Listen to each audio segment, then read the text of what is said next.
ಬಾಳೆ ಎಲೆ ಹೇಳ್ತದಂತೆ, ಎಲ್ಲರಿಗಿಂತಲೂ ಕೂಡ ಶ್ರೇಷ್ಠ ನಾನು ಅಂತ. ಯಾಕೆ ಅಂದರೆ ಯಾರದೇ ಮನೆಯ ಯಾವುದೇ ಊಟವಾಗಬೇಕಾದರೂ ಅದು ಬಾಳೆ ಎಲೆಯಲ್ಲೇ ಆಗಬೇಕಲ್ವಾ. ಅದಕ್ಕೆ ಎಲ್ಲರಿಗೂ ಊಟ ಮಾಡಿಸುವ ಸಾಮರ್ಥ್ಯ ನನ್ನಲ್ಲಿ ಇದೆ, ಅದಕ್ಕಾಗಿ ನಾನು ಶ್ರೇಷ್ಠ ಅಂತ ಬಾಳೆ ಎಲೆ ಹೇಳಿಕೊಳ್ಳುತ್ತದಂತೆ.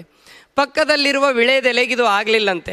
ವಿಳೆದೆಲೆ ಅಂತದಂತೆ, ಹುಚ್ಚ ನೀನೇನು ಶ್ರೇಷ್ಠನೋ, ಊಟ ಆದಮೇಲೆ ನಿನ್ನನ್ನು ತಿಪ್ಪೆಗೆ ಎಸೀತಾರೆ, ನೀನೇನು ಶ್ರೇಷ್ಠ ಅಂತ ವಿಳೆದೆಲೆ ಕೇಳ್ತದಂತೆ.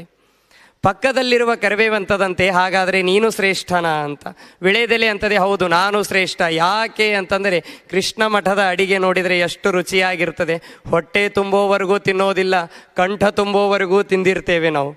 ಮಠದ ಅಡಿಗೆ ಅಂತಂದಾಗ ಅಷ್ಟು ರುಚಿಯಾಗಿರ್ತದಲ್ಲ. ಅದೆಲ್ಲ ಕರಗಿಸಬೇಕು ಅಂದರೆ ತಾಂಬೂಲ ನಾನು ಬೇಕು. ನಾನು ಇಲ್ಲದೇನೆ ಏನೂ ಆಗೋದಿಲ್ಲ. ಹೊಟ್ಟೆಯಲ್ಲಿರುವ ಆಹಾರ ಕರಗಬೇಕಾದರೆ ನಾನು ಬೇಕು, ಅದಕ್ಕಾಗಿ ನಾನು ಶ್ರೇಷ್ಠ ಅಂತ ತಾಂಬೂಲ ಹೇಳಿಕೊಂಡಿತು, ಆ ವಿಳೆದೆಲೆ ಹೇಳಿಕೊಂಡಿತು.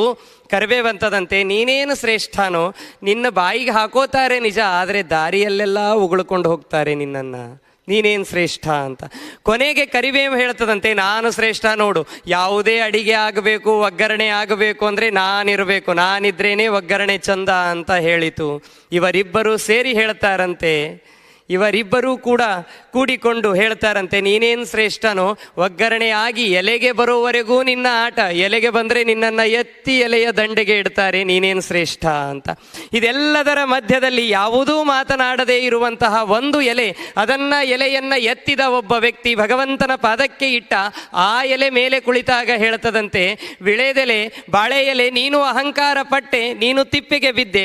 ವಿಳೆದೆಲೆ ನೀನು ಅಹಂಕಾರ ಪಟ್ಟೆ, ದಾರಿಯಲ್ಲಿ ಬಿದ್ದೆ. ಕರಿಬೇವು ನೀನು ಅಹಂಕಾರ ಪಟ್ಟೆ, ಎಲೆಯ ಹೊರಗಡೆ ಬಿದ್ದೆ. ನಾನು ಅಹಂಕಾರ ಬಿಟ್ಟೆ, ಭಗವಂತನ ಪಾದ ಸೇರಿದೆ. ನಾನು ತುಳಸಿ, ಏನಿದ್ದರೇನು ತುಳಸಿ ಇಲ್ಲದ ಪೂಜೆ ಹರಿವಲ್ಲನೋ ಕೊಳ್ಳನೋ. ಆ ನಿಟ್ಟಿನಲ್ಲಿ ಅಹಂಕಾರವನ್ನು ಬಿಟ್ಟಿದ್ದೇ ಆದರೆ ಭಗವಂತನ ಪಾದವನ್ನು ಸೇರ್ತೇವೆ. ಅಹಂಕಾರದಿಂದ ಬದುಕಿದರೆ ನಮ್ಮ ಪಾದದಷ್ಟು ಹೆಸರೂ ಕೂಡ ನಮ್ಮದು ಉಳಿಯೋದಿಲ್ಲ. ಆ ನಿಟ್ಟಿನಲ್ಲಿ ಅಹಂಕಾರ ಬಿಡಬೇಕು ಎನ್ನುವ ತತ್ವದ ಅಡಿಯಲ್ಲಿ ವಜ್ರದತ್ತನ ಕಥೆಯನ್ನು ಮಹಾಭಾರತ ಎಚ್ಚರಿಸ್ತದೆ. ವಜ್ರದತ್ತ ಅಹಂಕಾರದಿಂದ ಹೇಳಿದ ಅರ್ಜುನನಿಗೆ, ನನ್ನನ್ನು ಡೌನ್ಲೋಡ್ ಮಾಜ್.